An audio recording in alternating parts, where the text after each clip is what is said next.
から愛していますよと Hello and welcome to Super Sent Guys, the podcast where we're watching the first and the last episode of every series of Super Sentai. It is obscenely hot, and I'm Harry Dubs. I am what used to be Adam Lewis. You're the puddle formerly known as Adam Lewis. I am just a puddle with a face. It's Much like, kind of imagine Cassandra, but wet. Wet Cassandra. Hey, never make me think of that again. In all of our years of friendship, that's the worst thing you've done to me. Hi guys, you're right. Hey, I feel like we haven't done this in a while. Just us guys. It's not been us two for a little bit now. Yeah. But also I think for the listeners, it was the two of us kind of recently. Yeah, but in our life. It also, I think, helps that the last one we did together is the one that I haven't edited yet. So you haven't heard that for a while. Yeah. How are you? You all right? I'm so hot. It's hot as balls. We And balls are always pretty record hot. in extreme conditions. I think we should stop because it's having a negative impact on the climate of the planet. Genuinely, tomorrow has a red weather warning. If we were recording tomorrow, we wouldn't be. Like, it No. would have been cancelled. Because I'm in theory doing a gig in a mostly glass building tomorrow. Like, fuck off! I'm not doing It's going to be 37 degrees. I think the worst heat I've ever been in is 42. Yeah, And that was like when I was on holiday in Japan. It was like, we have to see stuff in this time, but like we have to find the closest things to each other and make like constant air conditioning pit stops. I was in 42 degrees in Las Vegas 2 years ago. That's fucked up. And luckily, it's mostly like just air-conned hotels, right? Well, that's the thing. Any country that normally gets like that, you don't notice it as much because they're prepared for it. Yeah. We're not. No. So we'll address it because I genuinely think it's going to have an impact on my vibe. We're recording this at my house because my living room is the coldest room in the UK. So currently it's like 25 degrees. Like, it's still delightful. hot. But because of that, I've had to bring a mattress from upstairs, which is 30 degrees, to downstairs. And it's got the vibe of, remember the video of the guy in the bin? The guy who's like filled his wheelie bin with water. And he's like you've not seen that clip? Genuinely, it's one of the like most famous Britain vibes quit.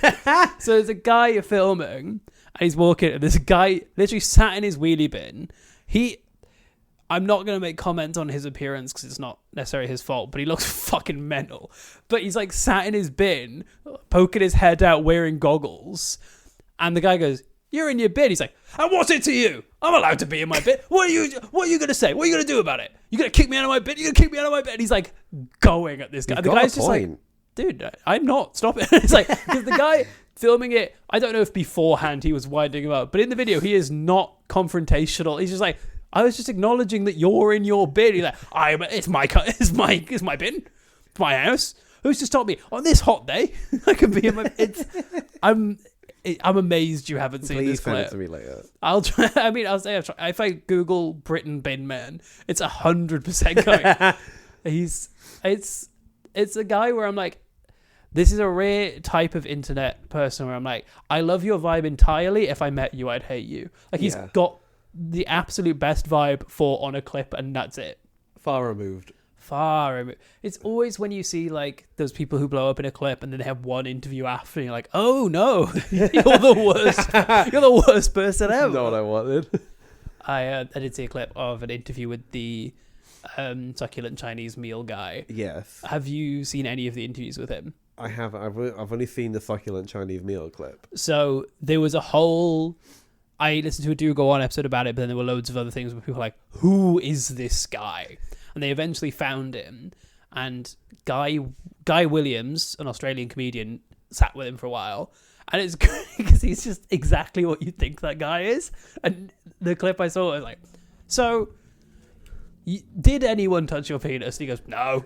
It's like, why did you say that? Well, when you're being arrested, I think you should be allowed to say things like that. And he's like, fair enough. And again, he's got a point. And then it's like, well, what were you doing? He's like, I thought it'd be a bit of fun. And he pulls out a vape and just starts vaping. Like, of course you're vaping. But it's great because he had a crazy life. Like, he was in and out of institutions, awful, awful life.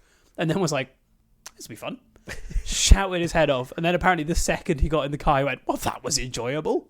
So like fully acknowledging to the police, like, I was just having a laugh. I'm obsessed. He's the best. So I've just got back from, we're going to call it a writing meeting with Joe Dwyer. We've been planning the Edinburgh show.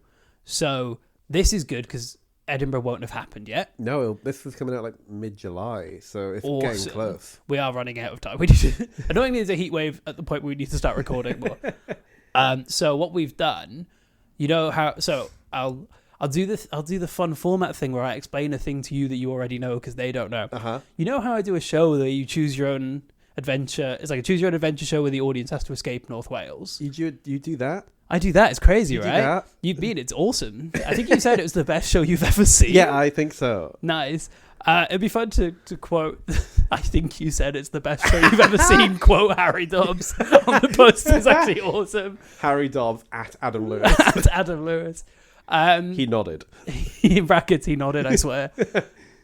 So I'm doing it as a split show with Joe. So what we're doing is he's doing like 15 minutes of crowd work, comedy, stuff like that. In theory, building his team. So him and the audience are fighting me as the narrator. Love that. So we're writing the blurb and it's like, join Welsh rivals. And Joe wrote, it was like, Joe Dwyer, quote, Wales is, quote, best storyteller against Harry Dobbs, Wales' biggest prick. It's like we've been doing like versions of that. But the idea is like, yeah, he's going to be the like fun, likable guy, get the crowd on board. Then I get to come out and be an absolute prick storyteller and they're going to work together to like screw me over. It's what you've always dreamed of. It really is. It's what the show is always meant to be. But then I have to find a line of like, I need to be both hateable as motivation for the show, but also likable that they're not like, fuck this guy, I'm going. Yeah, because sometimes they don't get that you're like doing a bit. Sometimes they really don't like when I'm mean to them. And they like get really closed off. So now it's like, well, you're there to support Joe and beat me. Yeah. So I'm like, yeah, I get to play the villain. I love being the bad guy. It's great. I always want to do it on this podcast, and there's like flashing colors. Like, that's sick though. I was editing the Live Man reels, and that Tiger Zord is so cool. The way he runs through a mountain, dude. It's sick as fuck. What a guy. What year are we in? What year are we in? 1993. 1993, baby. 1993. I am conceived.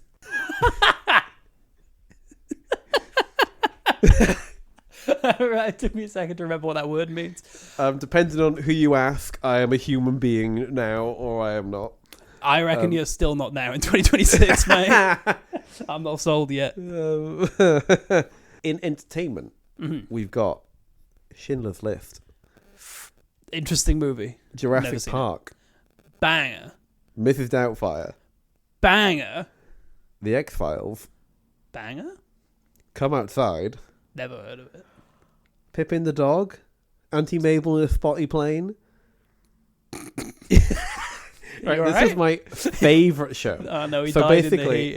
His brain melted and it's coming out of his ears. It's this CBBC's show, BBC maybe.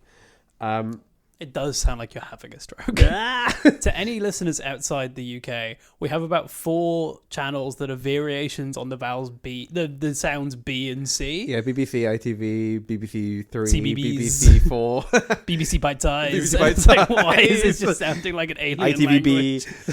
Yeah. HTV. Anyway, this show, Come Outside, is about this lady called Auntie Mabel, and she lived in a little cottage, and she has a little dog called Pippin. And it's educational, so every episode is called, like, brushes, or spiders, or pencils. And you learn about these things, and she has a problem, and she's like, oh no, my broom was fucked. Obviously, she doesn't say fucked. That'd be awesome if she did. And then she's like, oh, come on, Pippin, let's go get a new broom. And then she lives next to a big field where she gets in her little spotty Cessna, and she flies away. And it's really funny. So in the Marmalade episode, she flies to Spain. And she's played by a body double because they couldn't afford to fly the actress to Spain to learn about how they make marmalade. But then another episode about pencils, I think, she gets in a plane and flies to a local W.H. Smith. That's so to learn, good. And then, like, she goes to a pencil factory and learns about how pencils are made. It's a great show. There's a famous episode which scarred me for life, where she got stuck in a cupboard in her house while she had a chip pan on. Oh. And then her kitchen went into flames, and Pippin had to run down to the fire department and get the fire brigade to come help her. And ever since, I've been terrified of chip pans. I was like, Mother, never get a chip pan. No. And she never wanted a chip pan, but I was Now you're not so allowed. deathly scared of them. What's your biggest fear? Chip pans. Probably chip pans, I reckon. But I used to have a VHS that I'd recorded them all onto, and I wish I still had it. Every now and again, there'd be a musical number as well. It sounds awesome, It's great. but also like something where if I watched it now, I bet this is bad. I shouldn't be watching this. And Auntie Mabel, the actress, was in Doctor Who. As You definitely won't remember this because it's not a great episode. It's the second James Corden one. I think you'll find that is Closing Time, and it's a banger. Okay, she is the lady who works at the shop with them. The one who thinks they're gay. Yes. I do know That's that. Auntie Mabel. That's Auntie Mabel. That's Okay. Linda Barron. My two. That's something we didn't talk about. Doctor Who's ended. Whoops. Doctor Who's over! Doctor Who's over.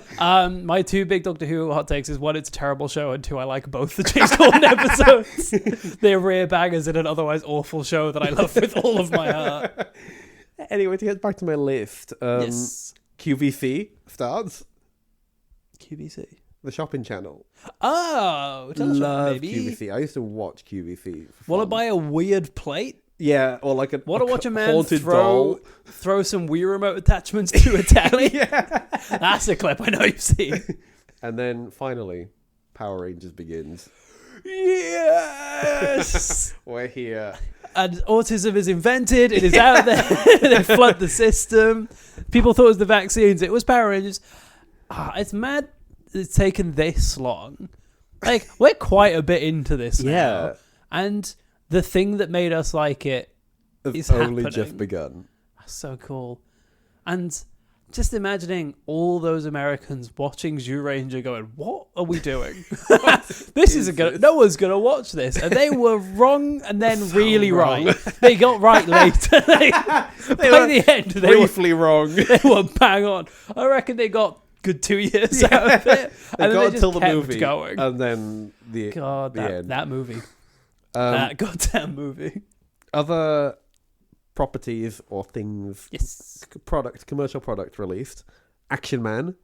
Oh, that's way later than I thought. Yeah, right. Action I Man, I feel thought like he would be... 70s, 60s. Yeah, 70s. Beanie Babies. Babies. Again, I thought earlier. That, I think, in my Bean ranking video with Rich was like third. Oh.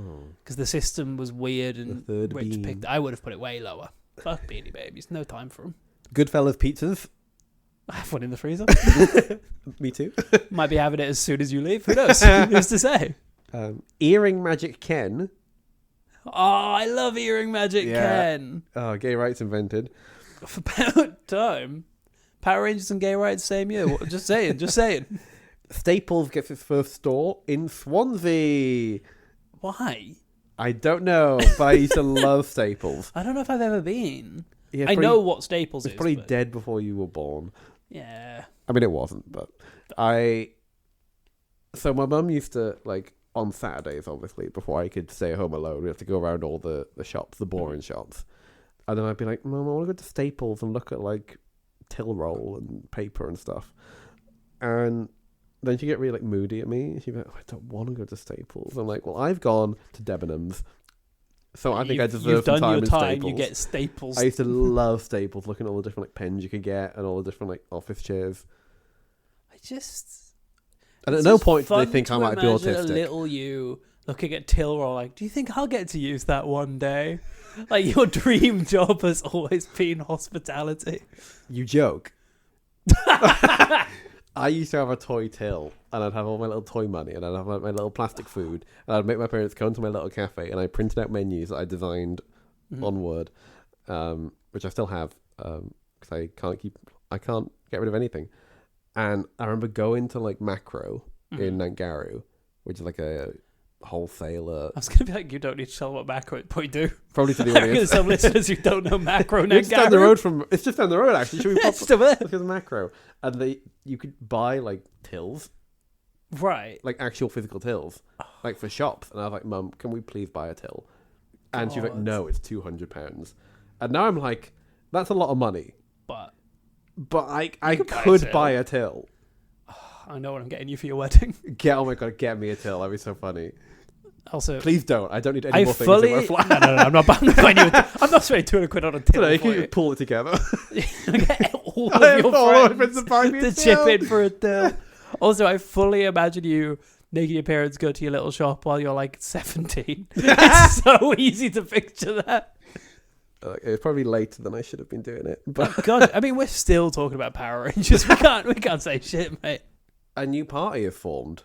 The UK Independence Party. Oh, no. I did not know UKIP was this old. UKIP is I because thought they were quite new. the problem is they had a massive rebrand. Yeah. So then, and I think it was because they had such a bad reputation. In the same way that, like, technically Reform is new, but no, it's UKIP and it was UK Independence. And before that, it was it's the thing that happens all the time with the far right, where they're like, we've fucked up so much that even our fans know it. Let's change our name, because if they were stupid enough to like us the first They'll time, never know. because it is happening now. There's like the Restore UK is happening, and I'm like, it's bizarre to say this, but it's good because it's splitting the right wing vote. But also, it's like, why do they always go, oh, this will be good? It's the exact same people, but they've changed from purple to blue. They're gonna be good this time. This time they're gonna be for us. It's just like, it might shock you, listeners. I'm not a fan. No. And your silence speaks volumes. Cannot confirm nor deny who I voted for. You close your eyes and tick a random box, don't you? Yeah. You do eeny, meeny, miny, mo every election. Did we not tick them all? Is that not? You write good job in every box. The European Union is formally established. Oh, we've got a good 23 years. We're only in it for 23 years. That's pretty sad. That's, oh my God, that's less years than I've been alive. Yeah. I'm the baby in every situation. That's mad. I'm older than the UK's time in the EU. PDFs are invented. Fuck PDFs. I love a PDF. I hate them because I don't have any software for them. Yeah, that is. And Job Hunt's like, you said this is a Word doc and it should be a PDF. I'm like, give me a job and I can afford to buy a Adobe Acrobat. We're in an impasse here. British Airways admits liability and apologises for Dirty Tricks campaign against Virgin Atlantic. Do you know about this? No. So they did like corporate espionage to take down Richard Branson. I kind of love which is that. so camp. So British Airways, they would hack passenger information, and then they would call up Virgin Atlantic passengers and be like, "Hey guys, your flight's been cancelled. I think you should fly with this flight with British Airways," and just poach customers, which is so funny. Okay, hear me out. I think that should be absolutely allowed. That's awesome. That's so good.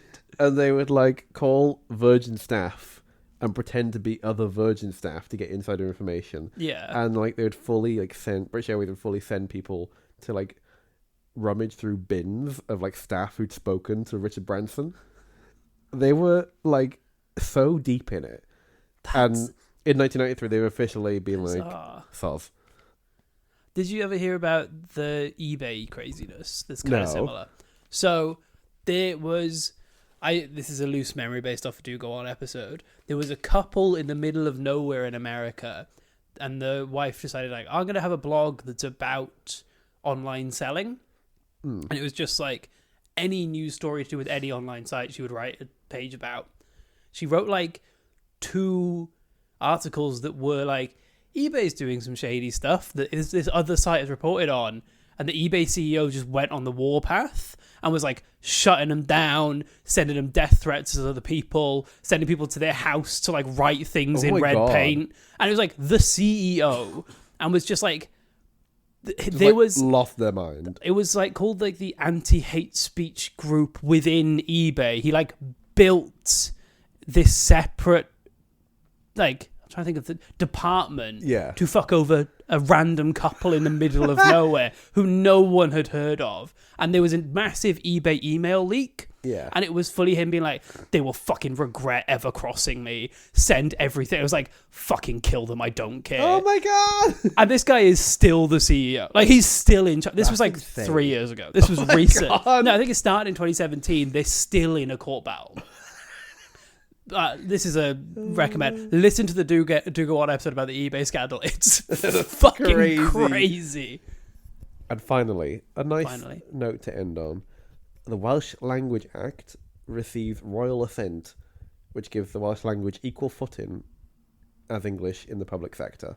My head, lad, but yeah, maybe a rare W for the Welsh language. Yeah. I think our first. Oh no, we've had S4C. Yeah, we've had Yes, S4C for a few years. It's the least Welsh phrase, but it's coming home, baby. The Welsh language is coming home. And that's 1993. That's 1993. This is the issue now. Yeah. We are in a weird point of we're now in Power Rangers era, but we don't have this one. This one wasn't translated. So I want to do a new segment for the translated shows, but we can't do that yet. Yeah. So this, and also this has probably been quite a long intro. This is your next week something's coming, and hey, maybe I don't know what it is yet, but like I think the games. Should we have a send off to the games? Yeah. Let's do one last go. So I know that there's 5 of them, and I know there's a 6th one coming. Yeah. I know that the 6th one is a White Ranger. I know that I'm not going to say that I know I do know his deal, but I'm not going to say what his deal is. Yeah. Because I really hope, unlike last series, we see the 6th Ranger. Villain-wise, I know nothing. Theme-wise, they're not angels. That's a different series that I'm thinking of that was weirdly translated. I don't know. Because he's got the white tiger Zord. Yeah. So I'm guessing animals.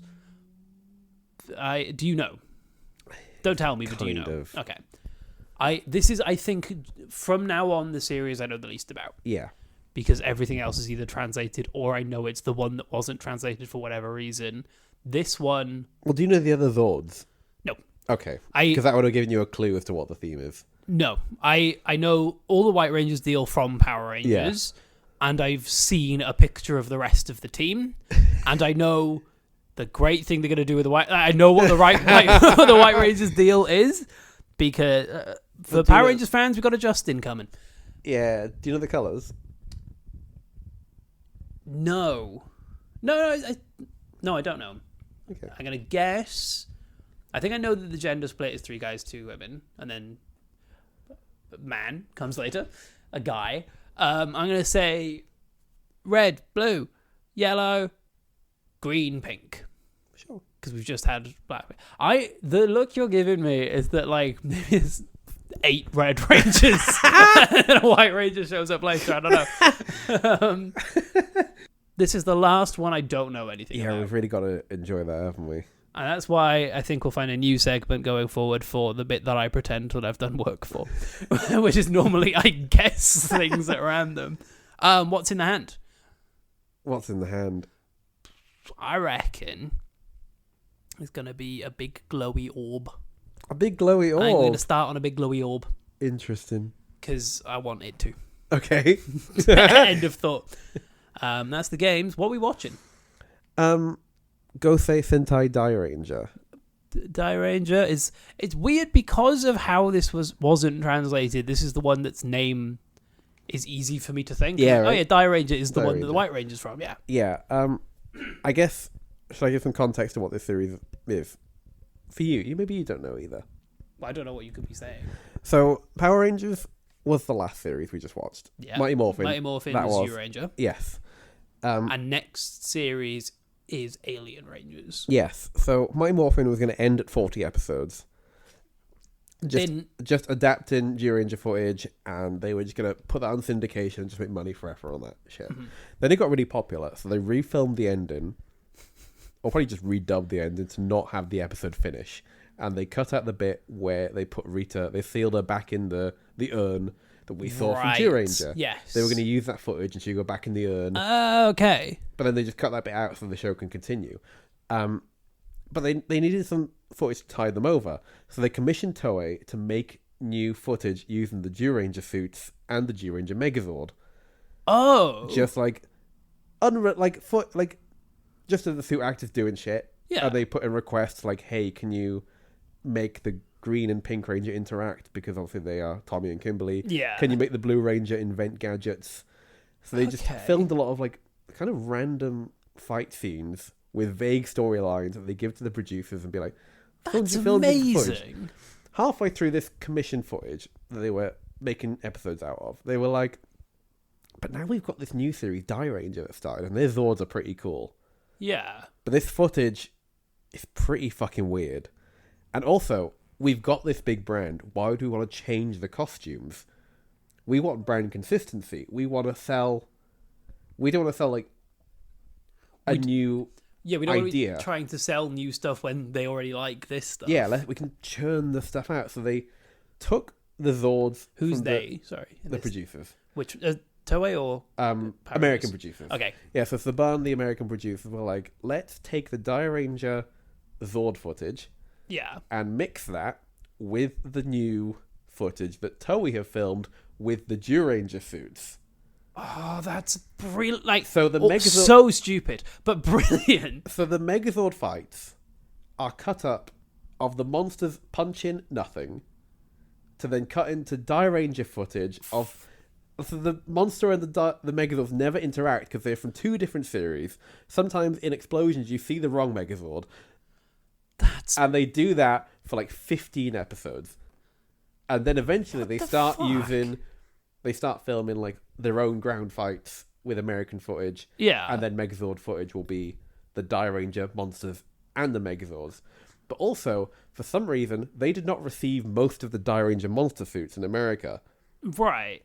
So you'd have then on the ground fights, the Rangers punching nothing and then cut into the Dairanger monsters in Sentai footage reacting, and they had no... Because they couldn't film new footage with the monsters. So they were limited to the off-cuts of footage they had. And how this show gets made is crazy. It's insane to me that it took them 3 series to go, just give the characters new suits in the show. Yeah, and then you've got all the footage you can work with. And then you got new toys you can sell. New toys! Because the brand recognition's all still there. Yeah. But it's like, it's bizarre, especially because Power Rangers later becomes such they get a new thing for a new toy. Having them be like, well, we're not going to do that. We're actually going to do the most insane splicing of 2 shows where it's character throws punch, cut to different series of monster reacting to punch. Yeah. Rather than go, it's me, Zordon, here are your new suits, Rangers. That's it. That's literally... Because it's like, you can dub that line. You can dub that line. It's the most fucked... That's awesome. But there's some good bits where, like, a Dairanger monster will have, like, a tongue that extends. Yeah. And luckily in Dairanger, there's also a monster that does that. So you can, like... They did some clever stuff, and they did some also really stupid stuff. It's like the stupidest idea done in the cleverest way. Yeah. But it's like, just change the stupid idea. I've been watching, like, for some reason, I was watching fan-made trailers from before AI existed. Yeah. Where they have to do, like, creative editing. So what's, like, Marvel versus DC. And it's, like, insane the amount of footage they've used of, like, character throws a punch that looks like a punch that the character gets. But that's because they couldn't do anything else. This show, you could do anything else. God, I'm excited now. Well, it's weird because that's not going to affect what we're about to watch.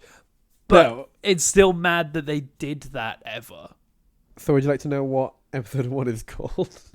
Oh, no. Well, I've just finished re-listening to My Friends, How Could You Do This? Or whatever it was called. So literally could be anything. What do we got? Let's transform. Let's transform. Let's transform. Let's transform. Let's transform. Let's transform. What? Yeah. All right. Written by Noboru Sugimura. That's new. You reading other written by? It's the first guy to get credit. Or woman. He wrote some Dairanger. Hey. He was the head writer of the last series. So, I don't know if we talked about this on pod, but like, Dairanger's famously not a good one, right? No. We loved it. So, we can address this quickly before we jump in. Time of recording, we've just released you've done the top 10, the current ranking, which is the first 10 series. Yes. And I text you, be like, people are not going to realize what we're doing. Then we're watching the first comment's like, what is this order? This is crazy. I love that we're going to end up with a tier list that will infuriate any fans of this show because we're watching it not in any way right. No. Because apparently Dynaman's incredible. It's bottom because we fucking hated I it. cannot believe that is true. But like maybe in between those episodes it's was incredible. We don't know. Well, we watched wasn't good. It was bad. It was a bad show. Should we see how this one works? Should we transform? Hey, let's transform. Let's transform. Hello, Harry Dobbs. Hello, am I sounding? You're sounding. That's not what I meant. Can you not. hear me is what I meant to say. Quick thing. Why did you skip? Why did you skip the first bit? The first bit's good. Why did you just skip straight into the episode, you pricks? Someone did it. Someone did it. Yeah, we're back. I'm gonna make a claim. Uh-huh. If we were normal people who hadn't watched too much of this show, that would be the weirdest thing we've ever seen. That was weirdly such a like... God, I don't know why, but I thought it was like, God, they've made this so much more manageable. Stop it. They've made it so much more, like, edible. Not edible. But you know what I mean? Of like, digestible. I was like, don't get me wrong, mental and crazy. But in such a way where I was like, oh yeah. I don't agree with you. I think that was maybe the weirdest one. No, actually, no, I don't. I take that back. Do I? I understand what you're saying. It's such like a different brand of weirdness. It's a different brand of weirdness, but I found that so much easier to follow. I could follow it, yes. Yeah. Whereas I think normally it's like, here's 100 things, 2 of them are relevant this week. Everything that happened there, I'm like, I get not why they did everything. Well, no. No, you're being too kind already. I was I knew where you were going. Like, even I'm not being that kind. Because I remembered the bit later. Could be any multiple things. Like, listeners, don't turn off thinking this was normal. This was still a crazy bit of television that we're going to struggle to explain. And like, I've heard this one was pretty weird. It is pretty weird. I can see why maybe American producers looked at this and was like, "There's nothing here to use." Yeah. I think it's just so we'll get to it properly later. There was a point of view character this week. Yeah. There's a character who was there who didn't know everything. Yes. And that makes it so much more like, right, I know that I don't need to know everything yet. At no point in this was I like, I meant to know more. Yes. Clearly, it's like we're being thrown in to a world. But we've got someone with us, which is the most basic storytelling thing, to have a character who doesn't know everything that could possibly be known from the first second. It's why the Doctor has a companion. Yeah. Because if it was otherwise, just the Doctor, you're like, well, I don't know what's going on, but clearly this guy does, so no one's going to tell me anything. Having a character to be like, sorry, what is that? And have another character, oh, this is that. It's like, this has got point A sorted, and everything else is crazy. But every other series has not had point A sorted yet. No. Right, should we take from the top? Yeah. So, first of all, we open on a shot of a star. It was a star in the hand. Well, I suppose. You suppose? You're not giving me that? I didn't guess it. I'm not rewarding myself on that. Well, I was going to say you're kind of right with the orb. Because sure, it started with the star that then became the logo of the show. But the logo's kind of an orb. But the logo's kind of not really what's in the hand, right? That's just No. the logo. I would say the shot. But the thing is, I think the joy of what's in the hand is it's before anything. Yeah. Because it originates with, before a logo, before anything, there's a hand, opens butterflies, they get shot. That's the chaos of what's in the hand. Well, I was going to say, because the first shot that isn't the logo is of a big-ass dragon flying in front of the sun, which is a giant circle. Orb. Kind of an orb. What is the sun if not a big orb? Big orb. One of the biggest orbs, you might say. I will say, it's a great shot. So, I love the dragon. The dragon is so articulated. He's awesome. I don't know how they've made him move so much, and also the stiffest flow. It's like the smoothest stiff movement, or the stiffest smooth movement. I don't know, because it's kind of like I guess like it's intentionally stiff because it's meant to be like a robot. Right? Yeah, it is a robot.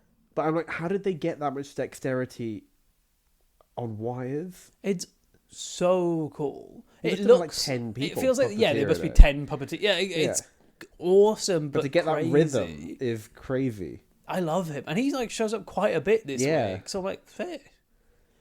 SPD colors red. I was right with the Red, colors. blue, yellow, green, pink. Wrong with the gender ratio. Yeah. We've got 4 guys, 1 woman, and another guy's coming. Yeah. That's bad. I know that's what last series was. But we got like, come on, it's 93. The theme song's pretty good. I like the theme song. I've listened to a lot of the theme songs. I listen to them while I'm editing. I forgot how good this one was. It's awesome. Such a good theme. Such good suits. Such good Zords. We see like my first few notes just this looks sick. This looks sick. This is awesome. Music's great. Like this one, the intro is probably the highlight. I loved it. It's like here's everything. And it like the suits. I like the suits. Yeah. Might talk about them more later. I like them. I didn't realize this was going to be important to later, but I didn't know. All of the intro shots, they're on bicycles. Yes. Because obviously I've seen this intro I've seen it many times in the past. I didn't realise that was part of the show. This is such a bike-heavy season. They are. Because they've got Loving motorbikes as well. But no, these are bicycles. Yeah. And later. A little But tease for later. It's not like a mad. part of the theme. It's not No. like we're ecological Is the guys. theme stars? It's mythical creatures / key power. Yeah. Like CHI, which you said key, right? So I've heard Ki and Chi. I don't know. And In the show, they say key. yeah, I'd argue that we'll go off that. So the intro song finishes, and there's a little boy playing with a yo-yo, Uh-huh. and he's singing. I've written a love Please, song. I hope you've got the lyrics. I don't have the No! lyrics, but I can probably guess. It's like, I love you. I have a strong love for you. Yeah. The love for you that I have is strong, and with these feelings, love. Like in a weird nursery rhyme tone. It's so at first I was like, this is unnecessarily creepy, but I think he is meant to be creepy. Yeah, and he's yo-yoing in front of like what looks like a derelict-ass warehouse. So so this is one of 3 derelict spaces we're going to go to that maybe is meant to be the same one that he's operating out of, but also it doesn't really make sense for it to be. I think there's just some economic downturn currently, and Things are I feel like rough. the 90s consistently look like a downtrodden warehouse, you know? Yeah, especially like weird sci-fi stuff. There's a lot. Genuinely, there's like 4 things I wrote down. Like this looks like the Mario movie, like the old Mario. Like this feels like that version of the Koopa Land or whatever it's called, Mushroom Kingdom. Can we talk about the boy's glasses? Please, I think they're like a foot thick. They're crazy. My god, like his eyes are so far away. It's like someone got 2 Coke bottles and cut the like third off and put them into glasses frames. It's like there's a great shot where he's looking down at the yo-yo. It's the reveal, how he looks up and then wants the camera. Like, wow, your eyes are fucked. And it's fun because this is gonna be a yo-yo based guy later. You didn't need. I reckon that's the kid actor's glasses, and he just had to wear those in his real life. So not only are they 8 feet thick, they're like perfectly round as well. They are incredible. They are circular. If you took them off, you could put them on a car and it would drive. Like they're fucked up. They're amazing. Harry, you wear glasses. Can you please get those glasses? I think they're the glasses that my voice has. Like, if you listen to this and imagine my glasses, you're imagining it to the point where, like, I can't be too close to people because their glasses are a barrier. It's like they're a step away from the optician glasses where they're like massive and you put the rings in. They're such just like It's the fact that like we tend to be quite good at holding our reactions to things we watch. We both glasses got a reaction. it's given such like 80s American geek character. Yeah. He's got like a pocket protector. Absolutely, he's gonna be going on about how the Power Glove is the coolest thing ever made. Oh, I love Literally, my him. note is his glasses are mental. And then a chef rocks up. His name is Rio. Yeah. He's He's riding on his little bike. He comes on his bike, and I was like, oh, well, probably all the bikes we're going to see this week. He rides up, gets off his bike, walks into a restaurant, and then we zoom in on a random goatee man, just be like, staring at him, and then she Yeah. says, "Transform!" Yeah, so a goatee man wearing, again, perfectly circular glasses that are blacked out. He's the most... It's bizarre because The Matrix isn't out yet, but it's the most... That's what- I just yes. watched The Matrix and and I think I look cool. Look, all I'm saying is I think this inspired The Matrix. Well, I think kind of maybe, but also it's like The Matrix's biggest achievement is that in that movie, that look is cool. Like the Morpheus look is cool. Yeah. Anyone in any other context who's dressed like that looks like a fucking idiot, Like, absolutely including insane. this guy. And this is before The Matrix. Like, he's trying to be inconspicuous by being the most conspicuous man I've ever The seen. most... If I saw that guy on a train, I'm phoning the police. Like, he looks See it, great. say it, sorted. Yeah, yeah. He goes... It's weird because throughout this, they'll just randomly cut and Yo-Yo Boy's still singing. Yeah. Also calling him Yo-Yo Boy's kind of... Like, it's Yo-Yo Boy. So Rio goes inside, gets shouted at by his boss, and then goes back outside, and then he gets hit by a bike. Bikes are such a... I didn't notice while I was writing this down how relevant bikes are. And then he's, like, dropped his rubbish everywhere, and a little kid comes over to help him. Yes. And what happens to the little kid, Adam? So the little kid is Rio's sister. I didn't notice that. I missed that bit. Because she says Onisan, which is brother, but the Right. subtitle's just called him Rio. Right, okay. Yeah, she was like, brother. Oh, you've fallen his reaction to over." what's about to happen to his sister is actually not that I know, right? not So- that big. Okay, that's added a lot of characterization that I don't think the show Yeah. meant to. So Yumi's like, oh, hey, let me help you up. And then a tentacle Yes, with an eyeball on the end, with eyelids, may I add. with eyelids. Don't worry, Kind it's of blinking it's more disgusting than you think. and shoots out of the bushes, grabs Yumi, drags her into the bushes, and sucks her into a hole in the ground, and then spits out her shoes in her backpack. It's I'm gonna say awesome. This is so... It's horrific. And like I reference it all the time, I think this tentacle is the most Dark Place thing we've had because it's about to be. So it like shoots out, wraps around her leg, pulls her through. At no point does it look alive. It's a well-made prop, but it's clearly a tube that they've tied Just and then being pulled. Like, there's a But bit where Rio's fighting it, he's holding it. It's clearly just a guy waving a tube. It looks mental. But also, it gives me the most like, it makes me so uncomfortable. Oh god, yeah. Like, imagining that coming towards me. It's because It's like disgusting. It's like, it almost feels like, despite the effect not really working, as a design, it looks like a horrible creature, like a horrible animal that might... because you don't know where it's attached to as well. No. It's like, what the fuck is on the end of that thing? It's almost Why like has a it got an snake. eye? Yeah. Because it's such a... Like, as much as the effect is bad, the prop is amazing because it's scary. Yeah. While just literally being a tube with an eye. Because you're like, I think... Because it's coming from the bushes. I don't know what's the other side and I don't want to find out. Yeah. And we're going to find out. It's weird. And it's just very spindly, you know? Like, it's very, Yeah. like, dexterous. And I don't like It's that. hard. For fans of The Boys, imagine Love Sausage. That is the energy that this has. And yes, that is a big penis. It does look quite like a big penis. It's like the you know, all the Rubber Monster suits, like, none of them have ever, like, affected me. It's not, like, all scary or whatever.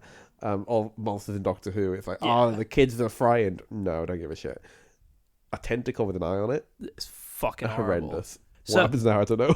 I don't know. It feels like when Mio got pulled underground by the tongue. Yes, it was very And that. in that, like... Because this- you really didn't like that, did you? That really... Yeah, it's like, it gives me a visceral, like, I don't want that to happen. Like, and I Yeah. know it can't. But it's like, Well, you never the know. idea of, like, an animal pulling you away to its den is so upsetting. Yeah. Because it's such a... Especially because it's underground, pulling a kid away. I'm like, that kid is gone. Yeah. Like, we'll know later in the episode, it'll be fine. But, like, Rio doesn't know that. And Yeah. Rio reacts, I'm going to argue, correctly, by going, ah! And running away. Which is... I don't know why it's almost worse that, like, just a few parts are spat back out. Well, it's the idea of, like, I got what I need. I've eaten the bit that I want. I can't eat this bit. I can't eat shoes. Can't eat shoes, can't eat backpack, but the clothes are gone. Yeah. Don't care about that. Eaten. But no, it's such a weird characterization for the Red Ranger to think his sister is dead and to scream and run away. Yeah, right? Because, like, any other character in this show, absolutely. Like, Yeah. like every other type of ranger I could see, like, oh, it's the comical one. Like, oh, he's the logistical one. He's going to... The red one is meant to be the I don't care, I'm brave. Like, the red one should dive in after. Yeah. I didn't know it was his sister's. Like, this is wild that he's just like... He's like, fuck this. But also, like, yeah, dude, get away from that thing. He runs through, like, 10 different locations, like, over walls, through, like, fire escapes, and this thing is still going. And I'm like, how long is this guy? So... And this thing is wrapping across the whole city. I'm going to make a quick thing here. Listeners, note this moment. Not the thing I'm about to say, just note me saying this. This will be relevant later. I'm going to carry on with the description. Okay. Just note that I have made a point of this. Okay. So, we get him running away, and he's like running through all the streets. And like, it's kind of fun because you get other characters reacting. Because like a guy goes running past, like, huh? And then a horrible snake comes following it. But like, It, like, bursts through a fence. there's an awesome shot where he leaps a wall, and as he's still kind of in the air over, the wall starts cracking, and the second he lands and runs, the tentacle is through. It is great. I'm like, I can't have even really been like a split. Like, you get a shot of him jumping the wall, Yeah. then you break the wall. Because he's like kind of in front of it. It's like, they timed that. That's awesome. It's great. This is where the dark place, he like gets caught, and he's like holding it like, "Ah," like throwing the tube around. He then runs through our next derelict space. Yes. And he's there. That's where he gets wrapped up in a tentacle. So I've got the note, he gets away and is hiding. And then he looks over and Yo-Yo Boy is standing on a car. I love you. You love me. And he's just like staring at him, yo-yoing. What did you think this yo-yo guy? What did you think his I deal assumed was he at was this the point? monster. Okay, sure. I thought he was either going to be the monster or he was going to be like, not a general, but what's her name in SPD? Mora? I thought he was going to be like a Mora of he's a little boy who makes the monsters for the bad guy. I thought it's going to turn out he's in disguise, I guess. There's a lot of needless disguises this series. So Yo-Yo Boy's on the car, and then the tube comes and picks him up, and it's fucking horrible. It's really upsetting. Some good wire work. Oh, it's great. Like, it looks amazing. Like, the earlier tube shot was bad. This was good. I really like this. He's then saved by the dragon from the intro. Yeah. Awesome. The dragon like is like wavily flying over and then shoots fire seemingly at the actor. Like, Yeah, so it's like a wide shot with the tentacles around Rio, and he's floating because he's like being held up by the tentacles. yeah. And then in the foreground is clearly a member of crew with a flamethrower. Yeah. Like it's like, because obviously this show you can tell when something is not real. Yeah. You can tell that is absolutely there's gonna real be some fire. stuff later. Yeah, no, but this is That like is that's fire. And I don't know It's how sick. far, like maybe like, I don't know, a few centimeters away. I don't know what safety. I don't. Yeah, a flamethrower, genuinely a flamethrower. Yeah. Hell yeah. Give me that. That's what this show should be. I'm so on board. And then we get a shot of the weird man with the goatee from earlier who's just like standing. Because the thing with the Morpheus outfit is it's so hard to stand without looking fucking stupid. Because it gives you the wrong frame. Yeah. So it looks like you're always like, not quite T-posing, but like arms out. Yeah. Like, it's not a cool look. I got really confused here because there's a cut and Rio's in a different place, but I thought the lights just went out. It was weird. Well, this is a fade to black, oh yeah, we had a fade to black, which is really unsettling. I don't think they've done a We've fade never before. done a fade. I made a note, fade to black, because we've never had This like is series that's like TV. 15. We've never had a fade before, but like It's always just a hard cut to something else, Yeah. or a hard cut to commercials. they love. Yeah, I don't think they've had any kind of transitions before. No, it's quite freaky. It's like weirdly, because specifically for us, I suppose people have watched too much of this show. I'm like, I forgot you could do a fade. That's sick. Yeah, so then we unfade. So Rio is like waking up in. So I don't know if this is meant to be blatantly a warehouse or if it's a budget thing. I took it as a basement, but I guess it could be a warehouse. Well, no, because he walked through a fire escape to be outside. He did, yeah. So he's like, he's in this darkish room, and there's like, it's a weird ass space. I don't know if it's intentionally as bizarre, like if it's bizarre in the way it means to be, because it feels like the set design crew were told this room was going to be tiny, so they got like 2 plinths, and that was it. And they're in this massive warehouse. Yeah. So there is like a plinth. I can't remember what was on the first one. Then there's one with like a sword embedded in it. There's a pile of sand.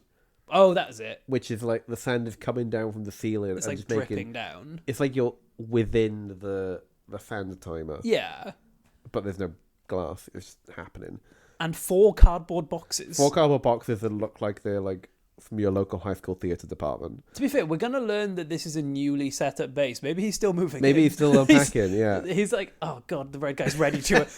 quick, just grab like 2 things. I don't know. Also, get the sword out. I'm going to need it later. On the floor is also just like a TV. Yeah. But that's like playing like static. You know the meme of like, guys don't need much to be happy. It's like a mattress on the floor and a TV and nothing else. It's that vibe. It does feel like almost like, and to be fair, it's only boys at the minute. This is like a bachelor pad. It's horrible. Yeah. And Rio's like, I'm not staying here. Well, he looks around and then he hears a creaky door, and the door, it's a fire escape. Like, it's got the push handle. Yeah. And it slams and he runs over and he's like banging it. And he just opens it and leaves. Yeah.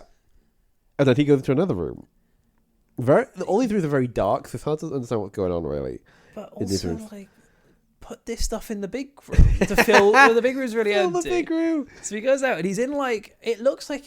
this is specific. Kind of like a garage. Or no, you know when you're in a stadium and you're, like, not in the seats, you're, like, in the weird in-betweeny bit? Yeah. It's got that vibe of, like, bright walls but grey everywhere. Yeah. Like, breeze block walls. Yes. Yeah. And there's 5 colour-coded motorbikes. 5 colour-coded motorbikes. The red one chases him. The red one just goes at him, which is great, because we're going to learn later that the dragon is like a Zord. What's this about?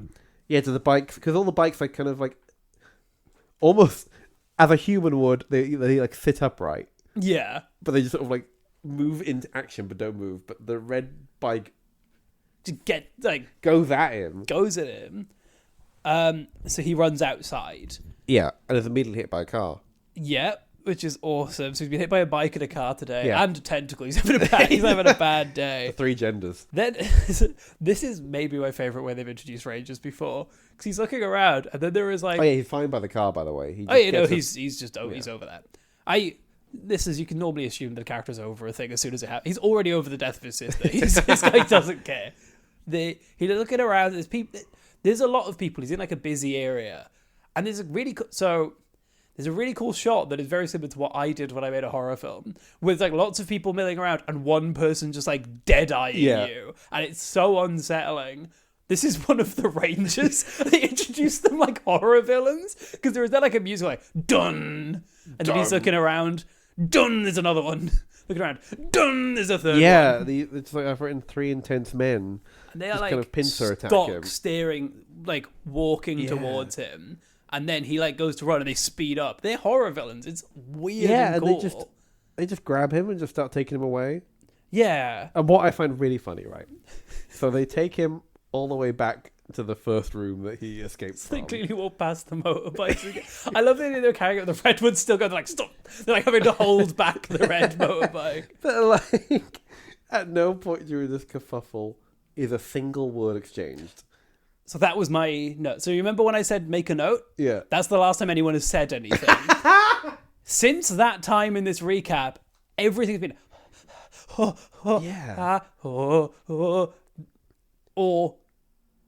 and that's the noise. It's like crazy because Rio has not been like, let me go, or like, where we going. The guys haven't said like, you're coming with us. No single. There's no like him standing like, where am I? There is probably fully 2 minutes of just atmosphere noise. I think the script was like minuscule, like a pamphlet. this is definitely not a page a minute. No way. But it's like, because obviously I'm writing notes for a lot of this, and normally I'll write notes and I like half look up, Yeah. and then if there's dialogue, I'll focus. I was like, I don't need to. This has been so unsettling, but not in a way that the show should be. Like, it genuinely, for a while, I was like, I must have zoned out. Because that's I love the idea that these fucking guys let this Rio escape. Yeah. But they were just in the room. They watched him escape. They watched him run to this fucking plaza. Yeah. Then they got him and just brought him straight back. To then just have a conversation with him. But do that when he wakes up. Yeah. It was, and as well, like, also, partly logic of the characters, they should have done that. But also, like, the show didn't need him to go outside and be brought back in. No, there's so much time spent. Because there's a version where he, like, gets up and he walks around and he gets to see all the cool stuff and all the motorbikes, and then he meets the general. We don't need him to walk out and back in. Yeah, why were they not there already? All already? that does is make me go, is this just a warehouse in the middle of the city? What the fuck? Why is there base there? Oh my god, yeah, how long did it take them to take him all the way back? With like a silent, like 20-minute commute. Yeah. They're like on the bus holding his arms, and he doesn't think like, I don't want to be with these guys, because he's not allowed to speak during this bit. So the weird mentor guy is here, and his name is Kaku. Yes. Also, the weird mental guy is the... He's Morpheus Man. Yes. He's the random goatee man who was in the background. But now he's not got his glasses, and he's got a new outfit. He looks better.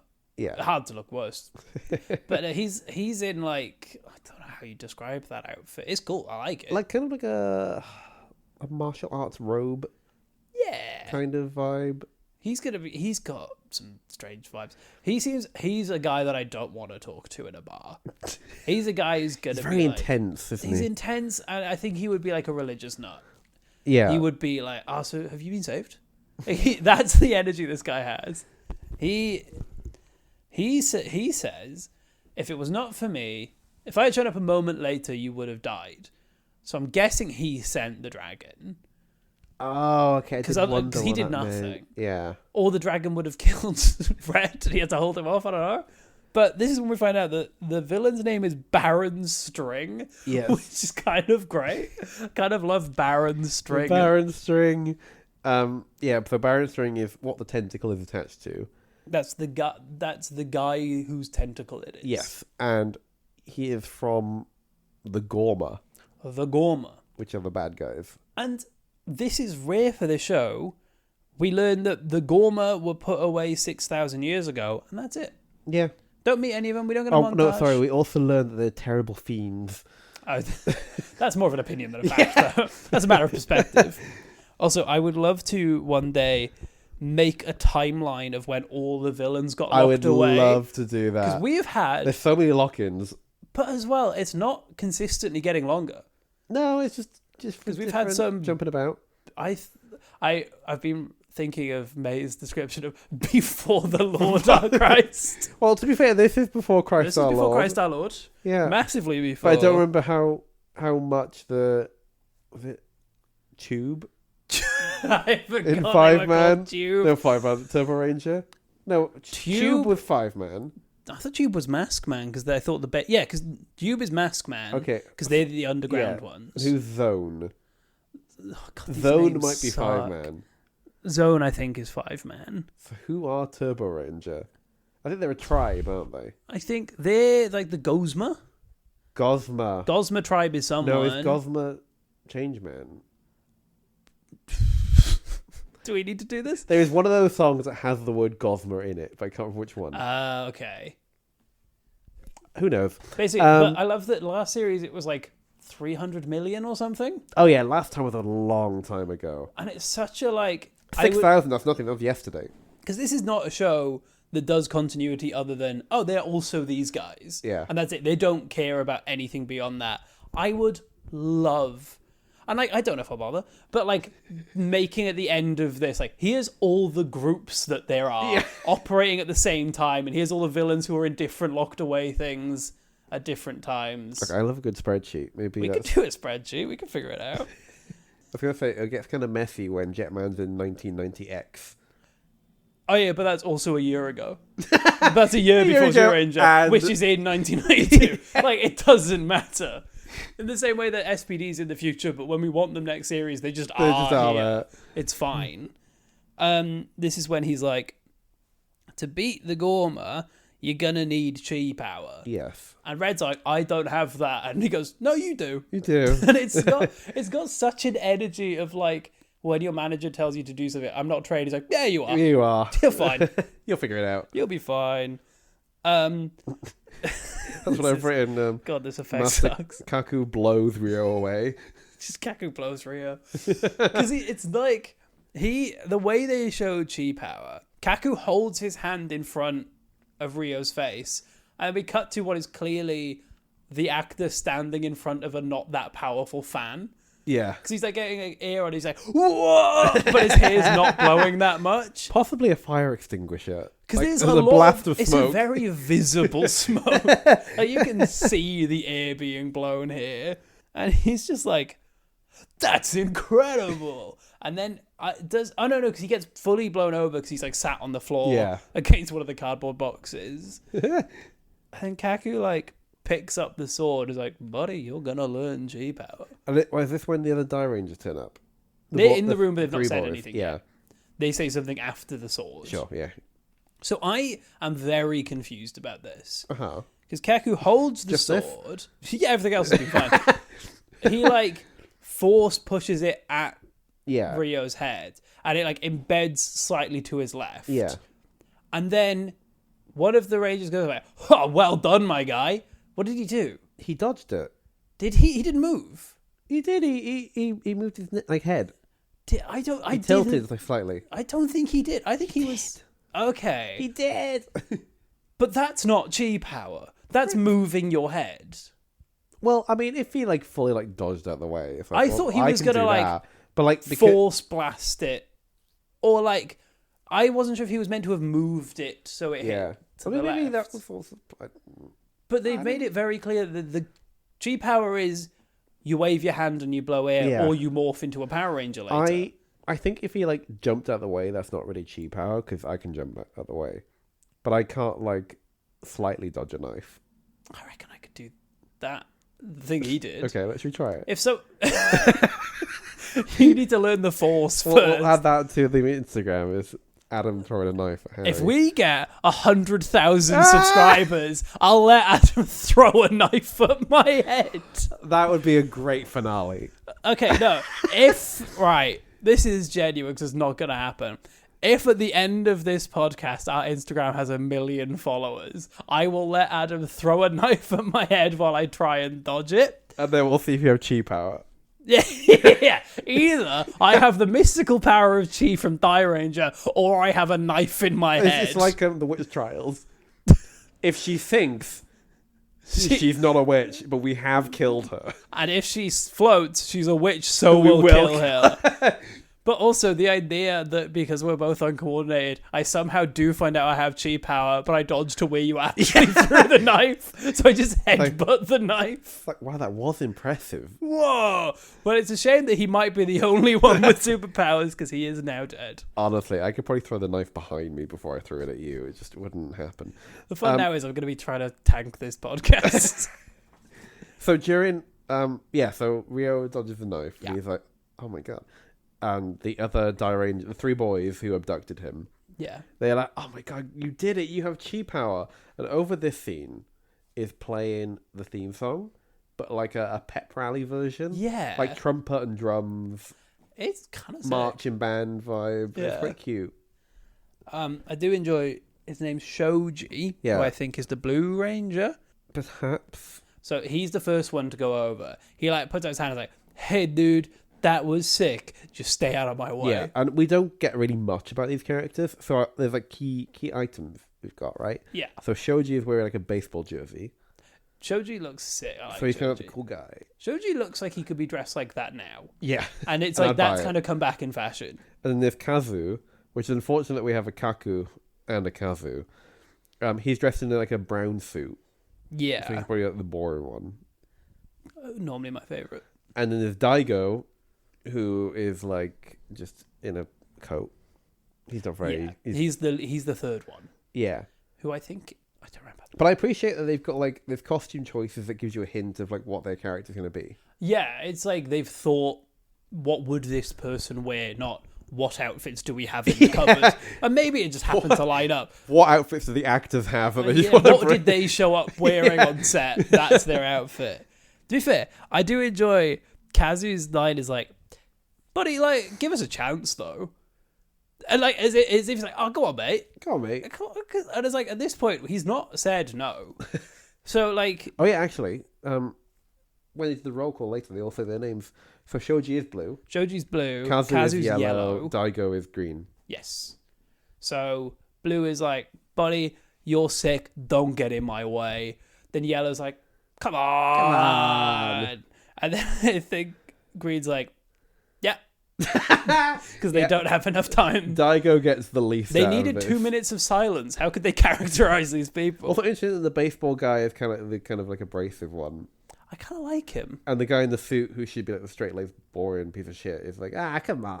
Because he's got almost like a vibe like, well, logistically, you should try it. And I like him. I do like that. This is bizarre. Oh, yeah.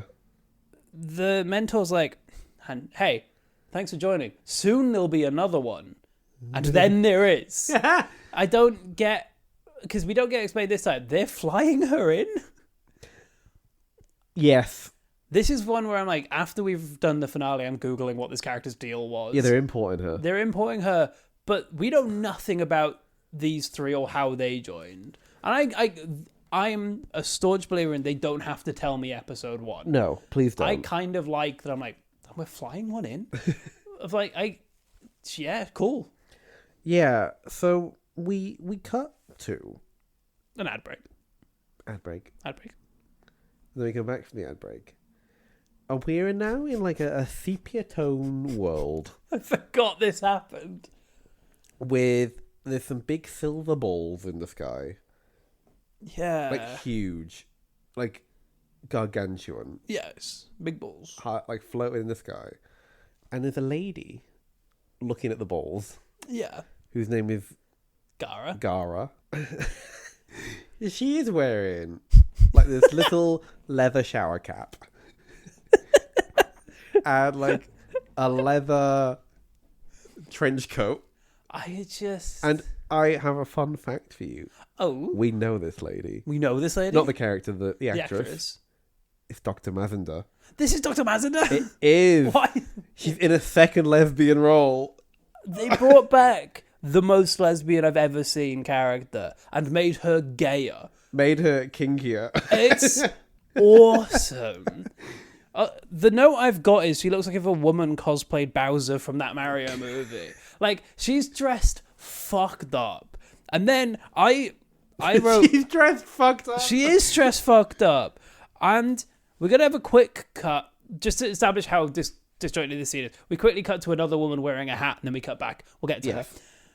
I thought this is the most fucked up you could dress a character. And then her two friends walk in. Oh my god, do we want to discuss the cut and then do we want to go in order? Or do we want to discuss these men? I kind of want to get to these guys. I think we need to get to the men. The reason I say Gara is kinky as shit because she's is about because to meet her two BDSM buddies. Oh, her two leather daddies turn up. So this car, like a basic ass 70s car, rocks up. And then they go into a warehouse. And this is in the real world now. We're not in the sepia tone world. No. And they but this is transitioned as quickly as we have. Yes. And they go into this warehouse. And Gara is there in this now non-sepia tone world. Yeah. So she is transported from the sepia world now, I guess. And she's got a suitcase. So these guys have, like, they're dressed... They've got, like, gimp hoods on. Yeah. Their faces are exposed. But there's like a ring over their eyes and like belt buckles all over their chests, flowy coats. Yeah. This is so horny. I want to jump What are they doing? You say belt buckles all over. One guy is like 90% straps. Yeah. It looks like he went to a shop and was like, can I have some straps? Like, how many? He's like, as many as you are allowed to sell me. And he's just sewed them to every beer pat. I genuinely think it was 6 straps across his chest. Like, it's so funny to think. Right, so Power Rangers... last year adapted. They saw the footage of like Bandora and her crew. Like, we'll use this footage. Yeah. Then they get this footage and like, oh, we'll use the villain footage again. We'll just dub it. And they look at these guys and they're like, we can't. I just imagine two editors looking at it and silently one of them like drags the file to the bin and they just slowly nod at each other like, We can't. we can't. Just, it's like, this show is never at any point horny. What the fuck is this? But like, this is like this scene is explicitly horny. like, because they're meeting in a car park or something as well. Like They've gone cruising. they've gone dogging. Like, it is what's happening here, but in full-on leather daddy suits. It's incredible. Oh, these guys' names are I didn't get the names. I was too distracted by the straps. Shadam and Zydos. I was so hoping you would say Shari. Shadow and Shari. That's us. Shadam and Zydos. And I can't move past this point because they are insane. Well, and I'm obsessed with them. I think so. This is the thing that makes them the craziest to me. Gara gets her suitcase, Yeah. opens it. Oh my god, I forgot. Within the suitcase are a bunch of smaller silver balls. They're still like cannon. Like I'm cupping. They are like fist-sized silver balls, Which we'll later learn are bombs. which are bombs. The growth bombs. That's in the case. On the lid of the case is a poorly edited in TV screen of the woman in the hat. No, I cannot accept that. It is not a TV screen. They have just put the footage on the case. Yeah. Because there's no border.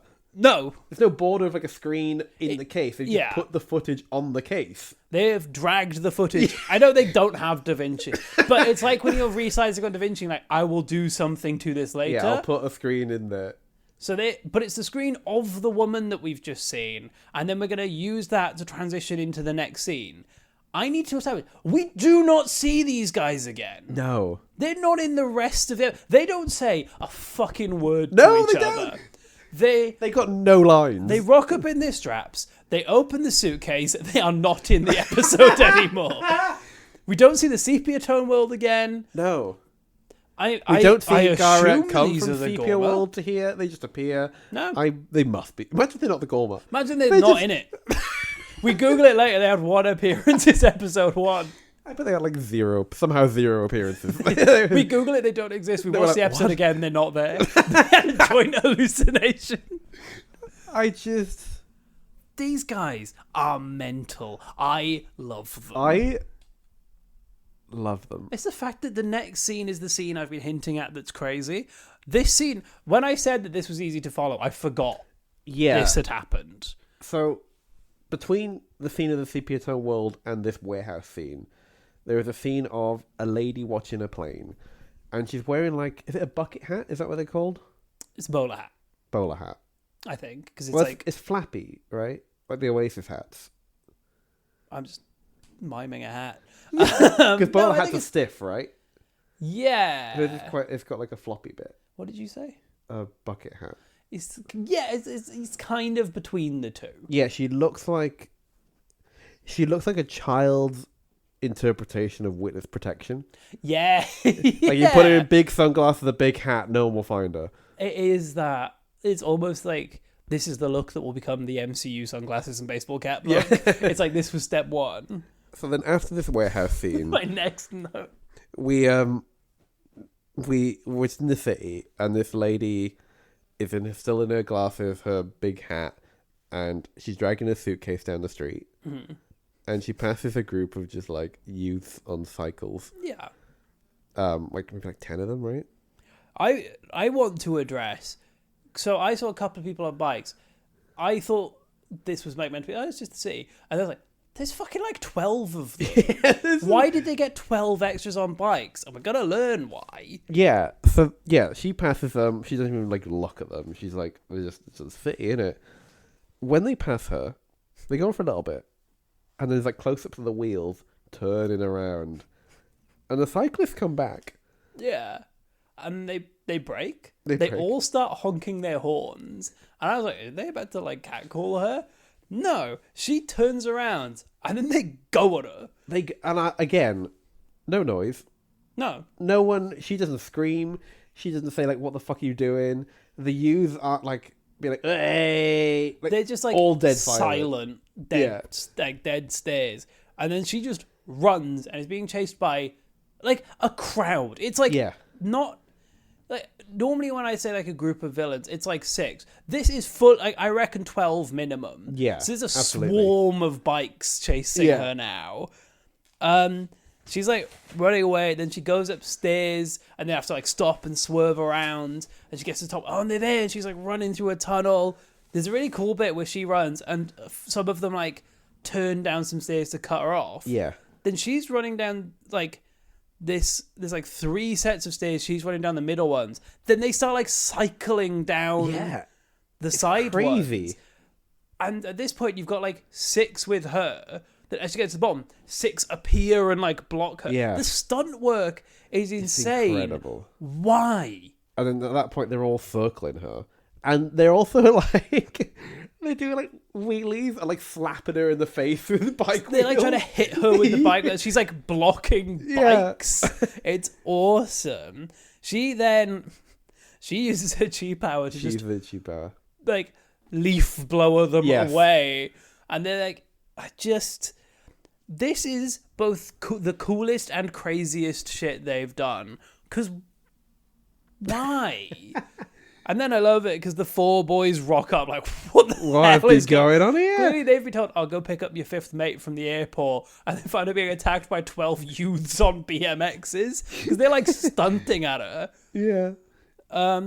Then we get the classic, they're not just teenage boys, it's the minions of this series. This is my favourite one. Because they do the like match cut, like flashing back in between like normal people and minions. Then there's just a bunch of minions doing tricks on bikes. They're still stunting on the bikes. So if the 12 guys like cycling towards camera in a wide shot, they've intercut with the 12 minions doing the same motion, but obviously they're all on bikes. They can't match where they cycled. No. They don't know. So they are jumping around the shop in the jump cuts, and it's really funny. They're bouncing around. Like, it's so good. Because it's so off, it almost feels like intentional. Yeah. It like, makes like it a really weirdly more disjointed. Yeah. It gives them like a like buzzing movement. Yeah, and what do you think of these foot soldiers? I like them. I kind of love them. They're kind of good. They've got like, I was trying to think of what minions they're kind of like the Kelzaks in Ninja Storm of like black bodysuits with like red patches on them. Yeah, they've got black bodysuit, and they've got like a shirt and tie design on their neck. Because to weirdly go with the BDSM strap people, I don't know, they're not that vibe. Yeah, they're there to be waiters. They're there to serve their masters. Oh, I forgot that we're gonna get some waiters in a bit. I love when they're waiters. So yeah, they're really cool designs. They're on their bikes, and we're now having like quite a fun fight scene where they're fighting them on bikes. Yeah, and this is one of the guys says like throws out the best little bit of expositional dialogue. Do you know the exact line? Because I got he goes, "Hello, thank you for coming from China." It's like, great. Actually, they say "ni hao." Oh yeah, of course. As well. And then she's like, "Oh, you're Kaku's boys." They are Kaku's boys, in fairness. Why not just have Kaku say, "You've got another one coming from China"? Then you don't have to have this weird like dialogue exchange. Because they kind of like, they say it just before they start fighting, not after the fight. They're like, "Oh, hey, thanks for coming from China." Yeah. Like, gotta get this over with before the audience are confused, because they're so on board up until now. They'd be fine with this. They won't know where the woman came from, and they won't be able to handle it. But why is she not with them? Bizarrely, 5 of the 12 minions cycle at them, so they can all kick one off and get their bikes, and then we get like a fun bike chase. Yeah, we do. And what is their master plan to get them off the bikes, Adam? 4 waiters run out in front of them from no discernible nearby cafe. Because we're in the warehouse district at the minute. It's where all the waiters hang out on their breaks. So the only place you go for a smoke is by the warehouses. But they're like, as in, full-on waiters in like white shirts, waistcoats, and they're holding silver trays. Yeah. But they're not really the minions. Oh my god! Why were they in disguise? But also, if you can, do it. And then they're like holding their trays, and the Rangers, I can't remember how they do it. They like go past grabbing the trays and frisbee them back, Yeah. and like wipe them out with their own trays. There's some great bits as well where like the Rangers stop on their bikes, turn to the sides, and then the minions like hit their wheels and flip over the handlebars. It's There's like some cool bike stunts, but it's weird that it's bicycle stunts. yeah. There's a great bit where they're cycling and this like steward comes out and is like, stop, you're not allowed here. They cycle past some barriers, and as they do it, they grab them and flip them down. Yes. So then the minions just like barrel into them. It was great. But also the issue is they're doing really cool stuff. There's also a lot of shots of people very safely and gently falling off their bikes. And it's like clear like tuck and roll and like a controlled fall. And then who do they see but Yo-Yo Boy? I love you. He's still going. You love me. As he's like doing his yo-yo. And my notes are, Yo-Yo Boy is back. He's now the most fucked up thing we've seen. Because he becomes... Well, he crossfades. He crossfades into Baron String. Uh-huh. Who is... The full guy. My only description that I wrote that makes sense is he's like if a guy was being eaten by an octopus. Yes. But also... Like, so he's, like, it's such a weird cutoff of, like, nipples down, he's just in, like, a beige bodysuit. Yeah. And then he's He's very top heavy. He's so top heavy. One arm is, like, a spike. Then one arm is the tentacle with the eye on it. And then his chest and head is just, like, a pile of rope. A pile of string. With one that, like, tubes. arches above. And for some reason, they've got the numbers 1 to 9 on him. But that's not... I did not notice the numbers. They're, like, going around the tentacles. So then the big one has 9 on it. Sure, I didn't see that. We don't... What does that mean? No clue. Do you want to know how this was adapted into Power Rangers? How is it? That's in Power Rangers. How? So obviously, they had this footage of this tube monster. Yeah. So what would you do with that? If you just had this footage, Don't. Because like Lord Zed, his whole thing was he turned things into, like turn objects into monsters. Yes. So he turned a trophy into this monster, but then the design team had to make a trophy that kind of looked like this guy, and it's the most fucked up little thing.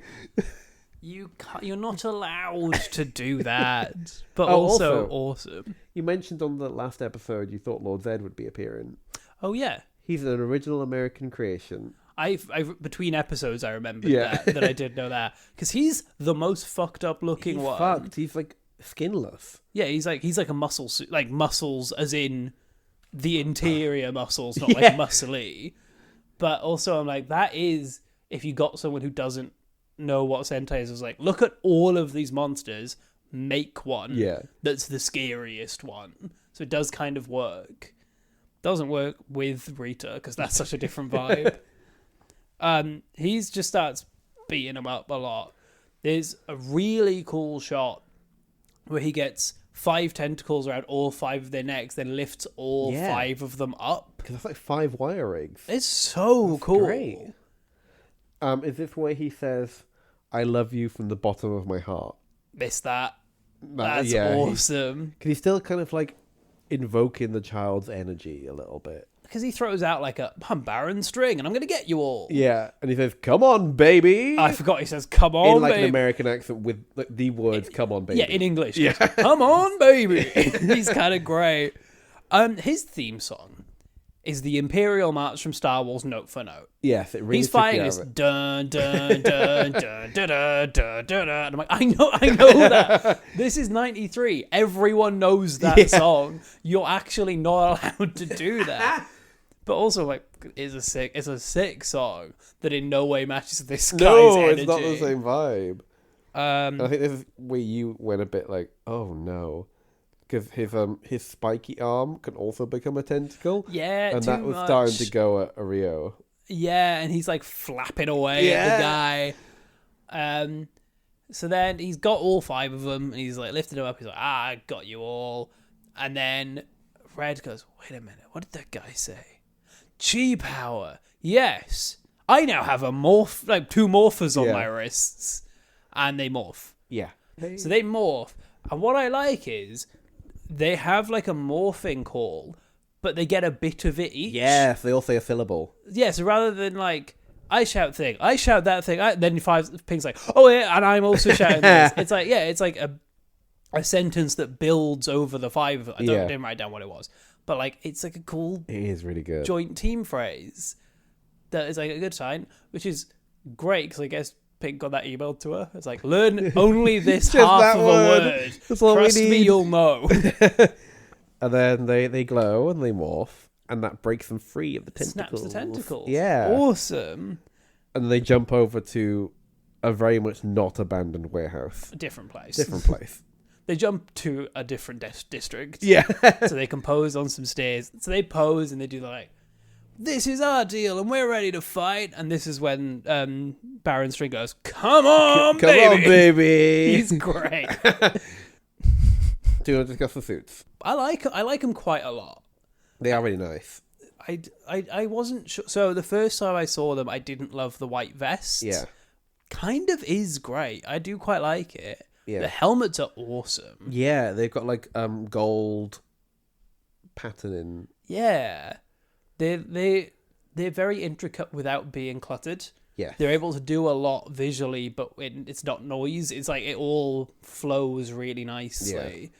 Not my favorites, but they're good. Yeah, and like Pink, her skirt is not like a traditional skirt. It's like a Chinese woman's dress Yeah. vibe. It's like split down the. It's got like a vibe. It feels like she can move in it, which is important. Yeah. Especially because her main move seems to be the splits. So like, she Yes. really does need that. No, I think she looks great. Yeah, Then they start fighting the minions. they do. Pink's split kick is the least impressive. So she like, I've knocks a guy down and then just kind of does the splits onto him. Yeah, So to, her like- leg like is on his head when she does it. But because the splits is quite difficult to do, there's clearly no speed or momentum to it. So it's almost the energy of teabagging. Like it's that. It's more of like and I've split on you. because it's kind of like a little bit sat up, and she splits onto him, Yeah. and then just one final like push down just to slam him into the ground with her crotch. It's kind of great. I've It's written got the that she splits him to death. Nice. She does split him. Yeah. But it's also kind of got the energy. And there's like a puff of smoke like underneath as well. Oh yeah, It's like he bursts. Yeah. Like he's gone. It's got the energy of that Black Widow thing where she like wraps her legs around someone and just like moves them to the ground. And like, I don't think that would work. This Again, I'm sure the people looked at this footage and were like, we can't let Kimberly do that. but also Even though it fit, she's a gymnast. It It fits doesn't a fit her gymnast. personality so well. and as well, these suits are great. So you think you'd use them.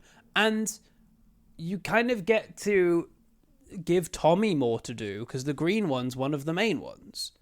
So I don't get But why there's they... 5 of them. We just kick them off the team. Yeah, they do that all the time. Who They are you- love who are we kicking people off the team. But also they get the footage. Just have Are we the kicking white... off Zach? Was Zach not still around at this point? Yeah, he's still around. Okay. Well, no, because you can have 5 and keep the White Ranger, which is what Yeah, they but he's ended not up here doing. yet. But would he not have been here in their footage? They had Green Ranger footage. They had Green Ranger footage. They already had him never be around. So at this point, just have like, yeah, you could have Zach be doing something else for a bit, then he comes back as the White Ranger. Wow, kick out the black guy. See how it is. It's Power Rangers. What are you talking about? Yeah, the wokest show on TV, Power Rangers. The Blue Ranger has a move called Shoji Fist, Yes. where he hits them with a big staff, which I love. That's the Green Ranger. They all have a staff, is the I problem. thought Shoji did some like tricks It's with a stick. with the stick. They all use a stick except for Pink and Red, I think. I thought Blue did some like jumping and kicked them in the face. Maybe. Green has a stick and hits them in the balls. Okay, that's who I'm talking about. That's Was it Shoji Fist then? It was something Fist. Because I thought he said, like, my name, Fist.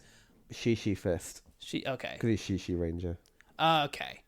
So he has Shishi Fist, which is he hits the ball with the staff. And it's great because it's weird. In this show, they tend to do like wavy punch and then people are like, ow.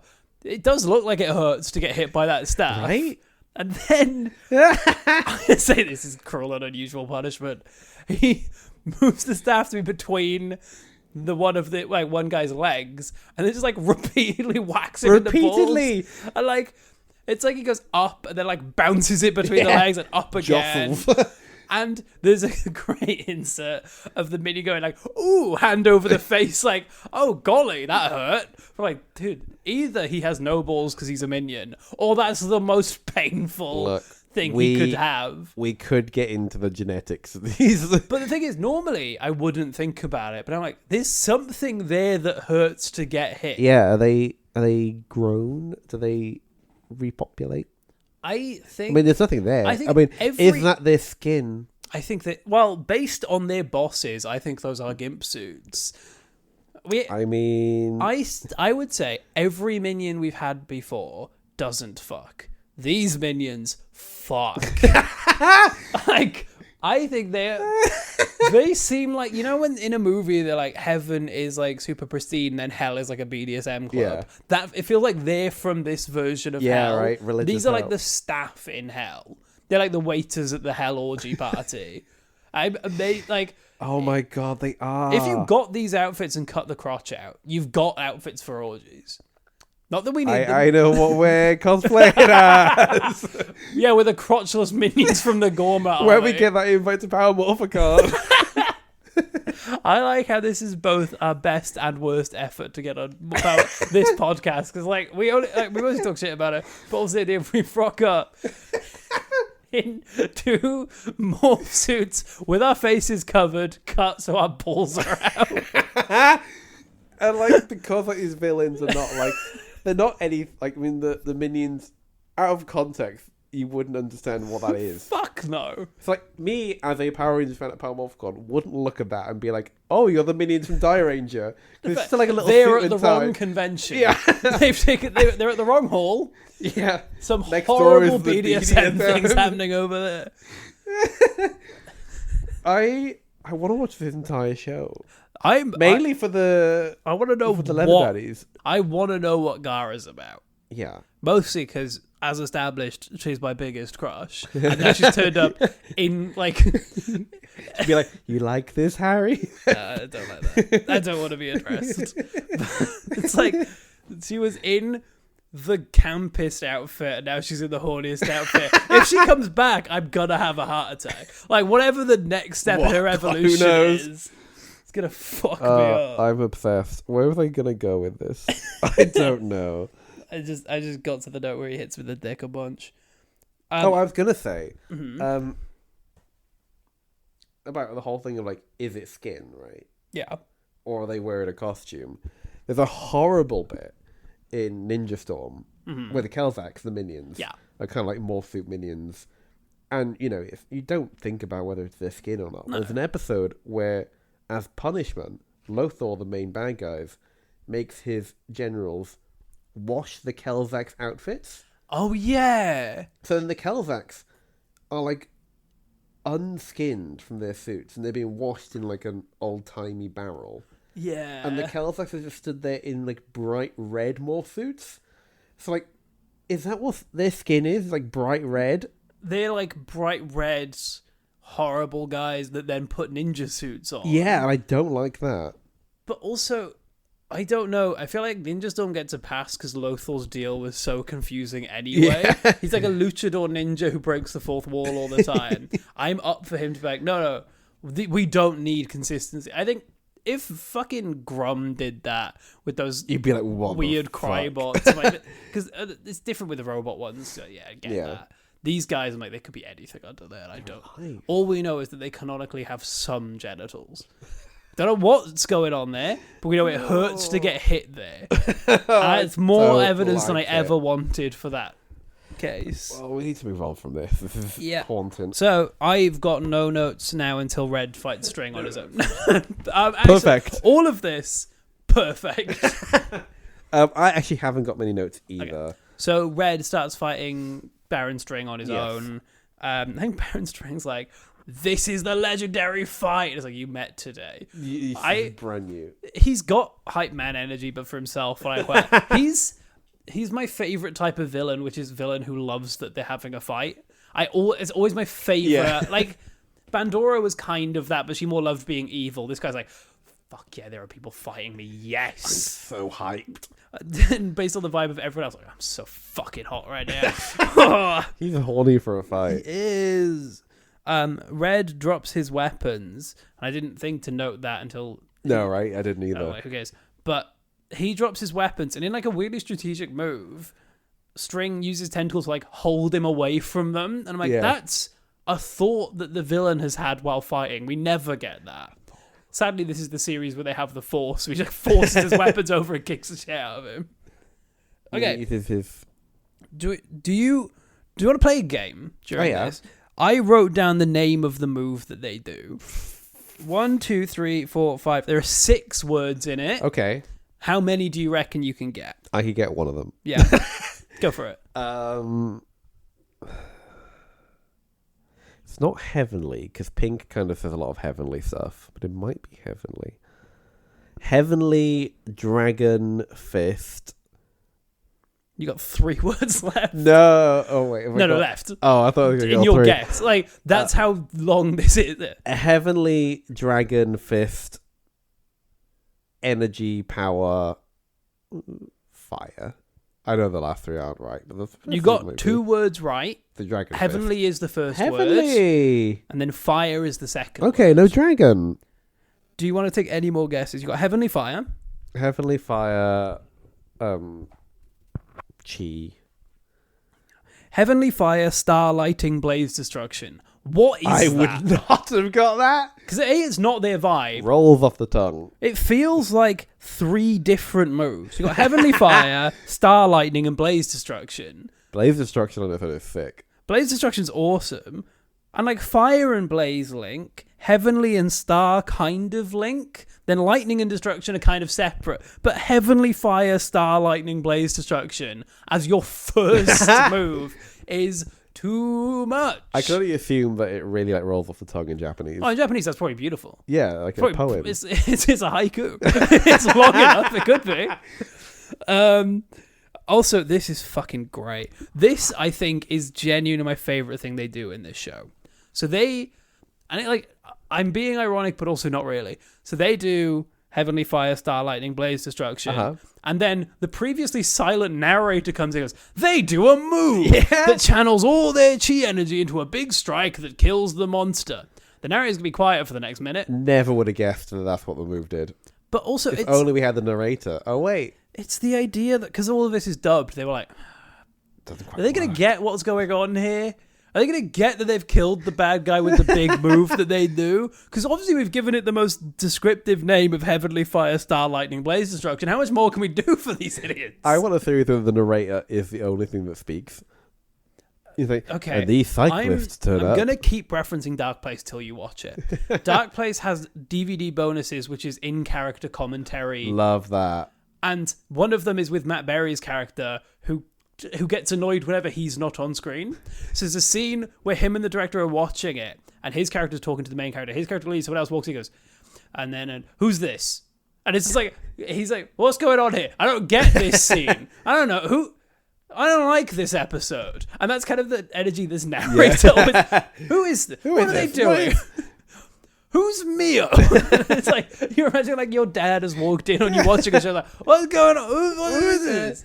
But that's your narrator in a show that's hard to follow. So he explodes and all the kids get spat out. He spits out 4 kids. We only see him eat 1. Yeah, I think. so this is when I remember that Yumi existed. Yeah, I was like, oh fuck yeah! Forgot. No I one brought her assumed up. that she was a kid who just got eaten. Yeah, Because I didn't know the word for brother. I was like, nah, we're not getting her back. And I reckon Red did as well, because he's like, oh yeah, that. Oh my god! sorry, I have had been a busy day. Yeah, there's 4 kids. I like that off screen he was just eating kids, just chomping around, but not very effectively. but He's not got doing 4. anything with it. He just had them, which is like almost scarier. He's keeping them in the gullet for ready for later. Like hamsters keeping food in their cheeks. He was saving them for winter. He then does an awesome thing. He gets up like, guys, I'm not dead. This fight's still going. Enlarging bomb.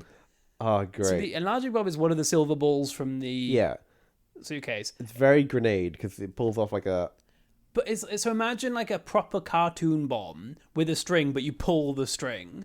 And then you like smoke bombs and grows out of the smoke. It's so Sick. good. Or this is probably my favorite villain grow. Yeah. Other than maybe when they had the horrible spaghetti man who did it. Yeah, I didn't like that. I like that because they used it at Spiritually. the end where they kill the memory doll and it grows. But that's mostly just like, oh, they thought. This was like, this is sick because he smoke bombs himself big. My note is he blows himself up, then he blows up. Because he blows up. Okay, this is a little observation. This is the third shot. They react and they're standing next to a scrap pile. They've used that scrap pile in other locations, so it's clearly just a block. Because I noticed there's a bit of scrap that looked a bit like Kimberly's bow. Sure. So I was like, I have to look out for that now. their weapons? I don't know.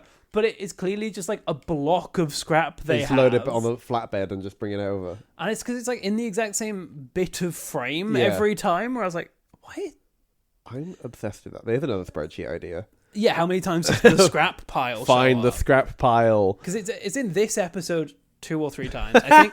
Because it's why I kept being like, is this the same location? Yeah. But no, they're in a different place. Because they've gone to the city to have their big fight. They're not even at the same warehouse Yeah. they started the fight at. So what the hell's this about? But awesome. I love noticing things like that. Okay, now This is difficult to explain. I take back what I said earlier. This isn't easy to follow. This is fucked up. So we cut back to the base. It's a and- weird room. Kaku is sat cross-legged on a box. Kaku's the mentor, if you don't remember. Kaku's the mentor. He sat cross-legged on a crate. Yeah. And then he's like got his eyes closed and he's concentrated. There's a bit of wind. Yeah. And then him and the box levitate in unison. And then he's like in a Doctor Who vortex. Yeah. On the box. On the box. And then the box and him separate. Mm-hmm. And then there's a shot of like him alone, cross-legged, flying through this vortex. The box bursts, The like box smashes. shatters. Yeah. And then the dragon appears in the sky. So is the dragon in the box? The idea that those cardboard boxes have the Zords in them. How many were there in the room? I saw Were there 4, 5? but I think this wasn't one of them. So, oh my god. Because, yeah, when you say dragons in the sky, it's in the sky with the Rangers. Like, it appears in the void, then it goes to the Rangers. Yeah, so it's now in the... This is how they summon them. Yes. Maybe he was in the box. That's awesome if We'll that's how never they do know. it. Oh, yeah, because they're not doing this in the last episode. No. God, no. They're not wasting time on floaty box, man. My version of that was the mentor is being blown by a wind. He's now meditated into a void. He's on a box. The box is gone. He's just in a void. Okay, this is sick. The dragon is there, and it's like floating in the sky, flying towards Baron String. Red pulls out his gun, changes it, like flicks it over, shoots out a laser grapple to like hook around the dragon, and then shoots up, swings, lands on it, and is now riding the dragon. Thick as shit. Given that the show normally has them just jump up, which Yeah. I'm fine, I'm absolutely fine with them I doing love like a a jump. super jump onto Yeah, the Megazord. I'll take it. This is so cool. But also, it's weird because this is the guy who started today. But he like fires his rope, there's a cool swing, lands on it, and then our favourite character, the narrator's back. And I'm like, oh, it's going to end now, isn't it? Yeah. And a classic narrator form, he's like, oh, this is awesome. Don't know what's going on, probably. What are the loving this. Gorma up to? Who are the Gorma? Truly, what are the Gorma up to? What are the Gorma? I want to sit down with the narrator. Like, yeah, dude. What are the Gorma? Tell me more. doing? Get the notepad out and start. Yeah. We should. Oh my god. Again, won't ever happen. The dream of getting one of the narrators onto this show to do it and be like, What, in character? no, just like get the actor. I'd be like, are you as confused as the narrator in the show is? Yes. Yes, as I am. What are the Gorma? What are their deals? I imagine he still sounds like that. Yeah. But then they're just like flying on a dragon, cut to ad break. I'm watching. If I'm a kid, I'm watching this show. Cut to ad break. Cut to end. Cut to end, I mean, yeah, cut to The credits. end. The final ad break. What is death if not the final R.I.P. ad break? But ending with your Red Ranger grappling onto a dragon to fight the big monster. I am coming back. Gotcha. This is like one where I'm almost tempted. Like, do we just not tell them we watch episode 2? Couple of things. Couple of things from the credits. Do you have any credits? I wrote two lyrics. Oh down. yeah, please recite. So you know that their weapons are big bow staffs. Yeah. How would you describe fighting with a bow staff? Quite violent. Would you say they save the world by swinging their rods? You know what? That was my second thought. Yeah. The lyric is by swinging their rods. That's getting your cock out. That's what that is. That's not me being like, oh, funny. That is that. That's what the Gorma are up to. That's what the Gorma are That's doing. the PMC. That's a Powermorphicon. We're going to be swinging our rods. The other one's not as good. It's just their overflowing power is beyond logic. Beyond logic? And like, that's this show. It truly is. I don't know, but I might put that as one of the pictures. Is just the overflowing power is beyond logic. Should we put that on a t-shirt? Yes, and it's also with the dicks out. So that's episode 1 of Dairanger. That I genuinely don't know. Like what? I just like multiple times since we talked about it, I've been like, what the fuck were the Gorma doing? It's like a story. We know what's happening. I think it's like, do we truly know what's happening? It's like, it's weird because, and we'll probably talk about this more next episode, but like, I have no clue what could happen because they've not set anything up. But like, I'm not criticizing. No, this is a great episode 1. We know what is happening in that a guy has been recruited to fight some bad guys. We know the bad guy's bad because he stole his sister. They fight that bad guy. Episode 2 is going to be more of that fight. yeah, because like we don't know who the mentor is. Don't know anything about his vibe. Powers come from. Don't know any of the vibes of the other Rangers other than one is from China, which knowing the show is her personality, which is not great. Not a good choice. But like, they've given us enough to follow the first story and go, I want to know more. I'm coming back. Which is what an episode 1 is meant to do. I would have thought. I'm so glad we get to watch another one before I have to rank this, because right now could go anywhere on the board. Anyway. Anywhere on the board. I'd be like, yep, absolutely. Back it. Shall we end? I think we have to wrap up for now, because you might have I don't know if you can tell from my voice, I was sitting up, now I'm lying down. I'm like tired from that. We'll see you in a couple of minutes, depending on how you listen to this. You can follow me at Dobbs is Funny. Please come to see my Edinburgh show. I did enjoy it. I was listening to one of our episodes, and I mentioned them like, my YouTube channel is going to have like a bunch of videos out. I've released nothing since then. Whoops. When did I make a month-based series? It's so obvious that I've missed months now. And I addressed that the first one's going to be April. We're recording in June. Oh, no. It's mostly edited as well, so I can't just not do it. Yeah. Because I put hours into it. It's just not done. Who are you? I'm Adam. You can follow me at Adam JH Lewis. Yeah. You're married now. I'm married now. I've got Not recording, but this is the first episode that's going to come out. I know you were married just before the last one, right? Yeah. Yeah. So you don't need promo. You've got life. Well, I'm sat here. We'll see you next time. See you next time. Wee, wee, wee,